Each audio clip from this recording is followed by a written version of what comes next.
Здравей! Започвам това видео, за да проследим процеса на моето растение, така както ме посъветва. Сега ще го подрежа почти до долу.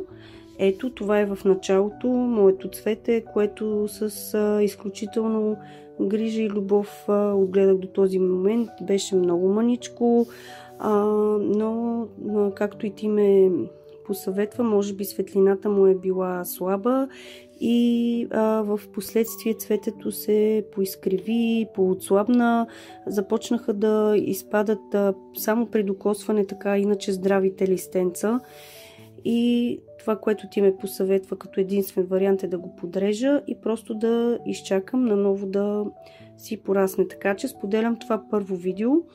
Сега ще направя след подрязването още едно видео и вече при новият вървеж пак ще споделя с теб как върви.